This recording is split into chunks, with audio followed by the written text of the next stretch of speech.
మన సాగునీటి సంఘం ఎన్నికలు జరిగాయి. అది ఎందుకు ఎన్నికలు జరుపుతారో నాకే తెలియడంలా. ఎన్నికలు జరిగేసరికి ఒక ప్రజాస్వామ్యబద్ధంగా నువ్వు ఎన్నికలు జరిగేట్టుగా అయితే జరపండి ఎన్నికలు. అంతే తప్ప నుంచి నువ్వు నీ రైతులకు నీ వాళ్లకు మాత్రమే ఎన్ఓసీలు ఇస్తారు, ఆర్ నో డ్యూ సర్టిఫికెట్లు ఇస్తారు. నీకు వ్యతిరేకంగా ఉన్న రైతులు, మామూలు రైతులు, సామాన్య రైతులకు నో డ్యూ సర్టిఫికెట్లు ఇవ్వకూడదు అని చెప్పి నువ్వు డిసైడ్ చేసుకున్నప్పుడు ఎందుకు ఎన్నికలు జరుపుతారు? గ్రామ స్థాయిలో ఇవ్వాల్సిన, సచివాలయ స్థాయిలో ఇవ్వాల్సిన విఆర్ఓలు, సచివాలయ స్థాయిలో ఇవ్వాల్సిన నో డ్యూ సర్టిఫికెట్లు సచివాలయ స్థాయిలో ఇవ్వకుండా మండల స్థాయిలోకి వాళ్ళందరినీ తీసుకొని వెళ్ళి ఆ సచివాలయాల్లో ఎవరు విఆర్ఓలు లేకోకుండా మండలాల్లో ఉండేట్టుగా చేసి పోలీసులను కాపలా పెట్టుకొని చేతుల పైకెత్తించి ఎన్నికలంట. ఎందుకు ఈ ఎన్నికలు జరుపుతారు? అది జరిగించి ఆ రకంగా ఎన్నికలు బుల్డోజ్ చేసి రైతులందరూ సంతోషంగా ఉండారు అని అంటారు. నిజంగా రైతులు సంతోషంగా ఉండారా లేదా అన్నది తెలియాలి అని అంటే ఒక్కసారి రాజీనామాలు చేసి బయటికి రండి, అప్పుడు అర్థమవుతుంది రైతులు సంతోషంగా ఉన్నారా, రైతులు సంతోషంగా లేరా. పెట్టుబడి సహాయం 20,000 ఏమైందని చెప్పి రైతులు అడుగుతూ ఉండేది అర్థమవుతుంది. ఉచిత పంటల బీమా ఏమైందని రైతులు అడుగుతూ ఉండేది అర్థమవుతుంది. ఆర్బీకేలు ఎందుకు సరిగ్గా పనిచేయడం లేదని చెప్పి రైతులు అడుగుతూ ఉన్నది అర్థమవుతుంది.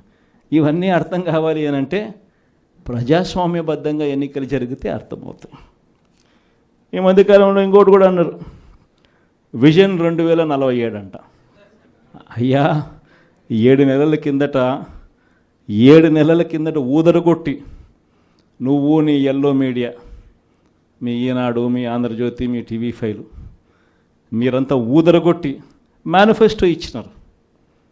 ఆ మేనిఫెస్టోలో ఏం చెప్పినారు? 15,000 నుంచి మొదలు పెడితే 48,000 దాకా చెప్పుకుంటూ పోయినారు. వాటికి దిక్కు లేదు. 7 నెలల కిందట మేనిఫెస్టో అని చెప్పి చెప్పిన దానికి దిక్కుది లేదు. ఇంకా 2047 అంట.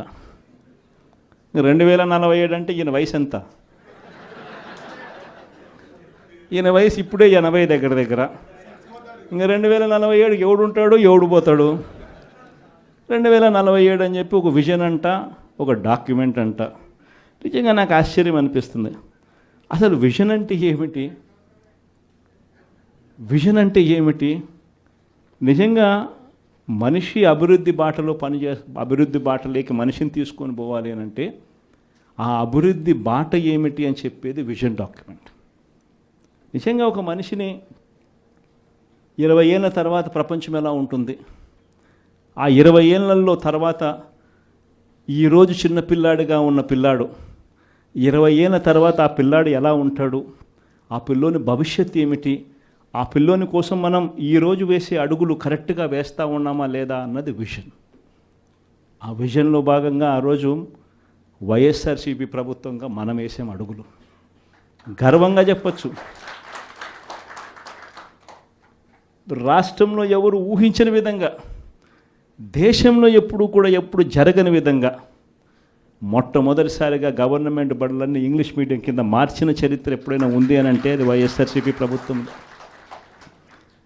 మొట్టమొదటిసారిగా గవర్నమెంట్ బడులలో ఇంతకుముందు ఎప్పుడు ఊహకు కూడా అద్దేటివి కాదు. ఎవరైనా ఎవరి దగ్గరికైనా వచ్చి గవర్నమెంట్ బడులు ప్రైవేట్ బడులతో ఎప్పుడూ పోటీ పడలేవు అనే మాటలు మనం అంతా వింటూ ఉంటాం. మొట్టమొదటిసారిగా ప్రైవేటు బడులు గవర్నమెంట్ బడులతో పోటీ పడే పరిస్థితి ఎప్పుడైనా వచ్చింది అని అంటే అది ఒక్క వైఎస్ఆర్సీపీ ప్రభుత్వ హయాంలో మాత్రమే. మొట్టమొదటిసారిగా బడులల్లో నాడు నేడు కార్యక్రమంతో బడులు రూపురేఖలు మారాయి. మొట్టమొదటిసారిగా 6వ తరగతి నుంచి ప్రతి క్లాస్ రూమ్లోనూ ఇంటరాక్టివ్ ఫ్లాట్ ప్యానల్స్తో డిజిటల్ బోధన ఎప్పుడైనా మొదలైంది అంటే అది వైఎస్ఆర్సీపీ హయాంలోనే మొదలైంది. మొట్టమొదటిసారిగా 3వ తరగతి పిల్లలకు టోఫుల్ ఒక పీరియడ్గా చేర్చి ఇంగ్లీష్లో వాళ్ళందరినీ కూడా ప్రావీణ్యత పెంచే విధంగా అడుగులు పడ్డాయి అని అంటే అది వైఎస్ఆర్సీపీ ప్రభుత్వ హయాంలో. మొట్టమొదటిసారిగా గవర్నమెంట్ బడులన్నీ ఇంగ్లీష్ మీడియం చేయడమే కాకుండా సిబిఎస్ఈతోనే ఆపకుండా సిబిఎస్ఈ దాకా కూడా ప్రయాణం జరిగింది మన హయాంలోనే. సిబిఎస్ఈ నుంచి ఏకంగా ఐబీ దాకా ప్రయాణం జరిగేది కూడా మన హయాంలోనే జరిగేట్టుగా చర్యలు తీసుకున్నాం. మొట్టమొదటిసారిగా 8వ తరగతికి పిల్లాడు వచ్చేసరికి పిల్లాడి చేతిలో ట్యాబులు. మొట్టమొదటిసారిగా గవర్నమెంట్ బడులలో పోయే పిల్లలకు రోజుకొక మెనూతో గోరుముద్ద. ఇవన్నీ మనం అడుగులు వేసినప్పుడు ఈ పిల్లాడు ఈ 10th క్లాస్కి వచ్చేసరికి అనర్గళంగా ఇంగ్లీష్లో మాట్లాడే పరిస్థితి. అది విజన్ అంటే. హైయర్ ఎడ్యుకేషన్లో ఎప్పుడు చూడని విధానం, ఊహకు కూడా ఎవరికి అందల. మన డిగ్రీలు చదువుకుంటే ఉద్యోగాలు రావు, మన డిగ్రీలను ఇంకా బెటర్గా చేయాలి అని తలంచుతో మొట్టమొదటిసారిగా ఎడెక్స్ అనే సంస్థను తీసుకొని వచ్చి మొట్టమొదటిసారిగా ఆన్లైన్ వర్టికల్స్ తీసుకొని వచ్చి మొట్టమొదటిసారిగా ఆ వర్టికల్స్కు సర్టిఫైడ్ చేసినాం. అంటే మన డిగ్రీ చదువుతా ఉన్న పిల్లాడు ఆయనకు నచ్చిన కొన్ని కోర్సులు స్టాన్ఫర్డ్, హార్వర్డ్, ఎల్ఎస్సి, ఎంఐటి వంటి పెద్ద పెద్ద యూనివర్సిటీలు, విదేశీ యూనివర్సిటీల దగ్గర నుంచి వాళ్ళు కోర్సులు ఆఫర్ చేస్తారు ఆన్లైన్లో. మన పిల్లలు ఆ కోర్సులు ఇక్కడ తీసుకొని ఆ ఎగ్జామ్ రాస్తాడు. రాసిన ఆ ఎగ్జామ్కు ఆ యూనివర్సిటీ సర్టిఫికెట్ ఇస్తుంది. ఆ సర్టిఫికెట్ మన కరికులంలో భాగమవుతుంది.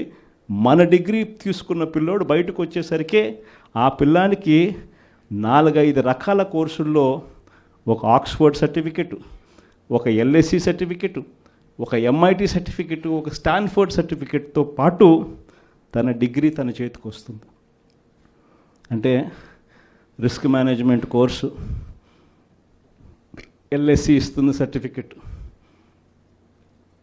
డేటా అనలిటిక్స్ కోర్సు ఒక స్టాన్ఫర్డ్ ఇస్తుంది సర్టిఫికెట్, అసెట్ మేనేజ్మెంట్ కోర్సు ఒక ఎల్బిఎస్ ఇస్తుంది సర్టిఫికెట్.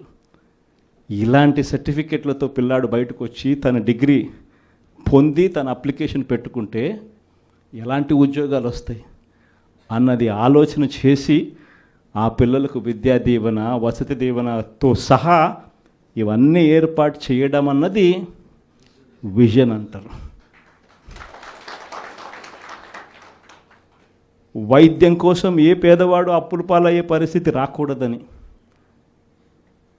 చదువులు వైద్యం ఈ రెండే మనిషిని అప్పుల పాలు చేసే పరిస్థితిలోకి నెట్టేస్తుందని, ఆ పరిస్థితి ఎప్పుడు రాకుండా చెయ్యాలి అని చెప్పి తాపత్రయపడి ఆరోగ్యశ్రీ పరిధిని ఏకంగా 3,300 ప్రొసీజర్లకు తీసుకొని పోయి ఏకంగా 25 లక్షల దాకా ప్రతి పేదవాడికి ఉచితంగా ఆరోగ్యశ్రీ అందేట్టుగా చేసి ప్రతి గవర్నమెంట్ హాస్పిటల్లోనూ నాడు నేడు పనులతో ఆ హాస్పిటల్ రూపురేఖలన్నీ మార్చి ప్రతి గవర్నమెంట్ హాస్పిటల్లోనూ 0 వేకెన్సీ పాలసీ తీసుకొని వచ్చి జాతీయంగా చూస్తే స్పెషలిస్ట్ డాక్టర్ల కొరత 61%, 61% ఉంటే మన రాష్ట్రానికి వచ్చేసరికి స్పెషలిస్ట్ డాక్టర్ల కొరత మన రాష్ట్రంలో కేవలం 4% లోపే.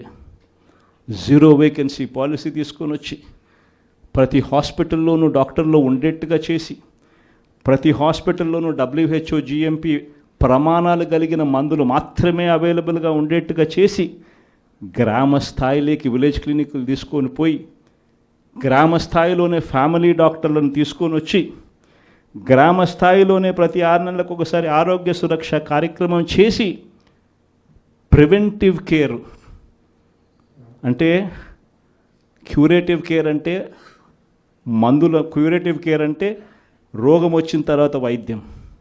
ప్రివెంటివ్ కేర్ అంటే మనిషికి మొదటి దశలోనే అంటే ఆ షుగర్ సరిగ్గా హ్యాండిల్ చేయకపోతే ఆ షుగర్ వల్ల కిడ్నీ సమస్యలు, మనిషికి బీపీ, ఆ బీపీని సరిగ్గా హ్యాండిల్ చేయకపోతే గుండెపోటు, అటువంటివన్నీ ఇనీషియల్ స్టేజెస్లోనే గ్రామ స్థాయిలోనే మనిషికి రాకుండా చేసే గొప్ప అడుగులు పడడం ఎప్పుడు జరిగాయనంటే వైఎస్ఆర్సీపీ హయాంలో.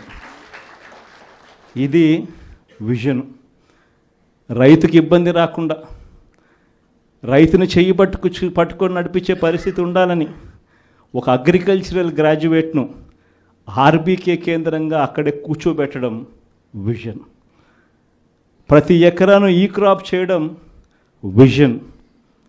ప్రతి ఎకరా ఈ క్రాప్ చేయడమే కాకుండా ప్రతి ఎకరాకు రైతుకు తోడుగా ఉంటూ ఆ రైతు ఇన్సూరెన్స్ చేసుకోకపోయినా ఆటోమేటిక్గా రైతుకు విపత్తు వచ్చినప్పుడు ఇన్సూరెన్స్ అనేది ఆటోమేటిక్గా రైతుకు వచ్చేట్టుగా ఉచిత పంటల బీమా తీసుకొని రావడం ఒక విజన్. రైతులకు దళారీ వ్యవస్థ లేకుండా ఆర్బీకే కేంద్రాల దగ్గరనే కొనుగోలు చేసేట్టుగా చేసి రైతుకు పూర్తి గిట్టుబాటు ధర ఇచ్చేట్టుగా చేయడం అన్నది విజన్.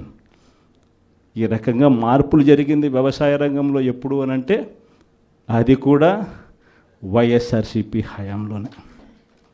విజన్ అంటే ఇంకోటి తెలుసా, ఇంకొక విజన్ గురించి కూడా చెప్పాలి.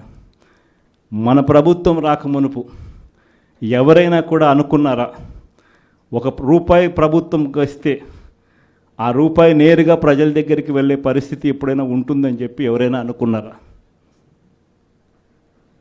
అలాంటి విజన్ తీసుకొచ్చింది మనం.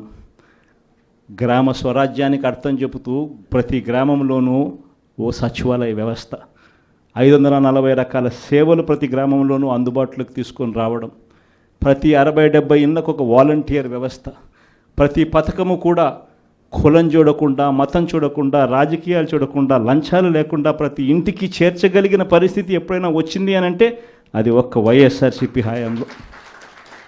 ఇది విజన్. ఇలాంటి విజన్ అంటారు.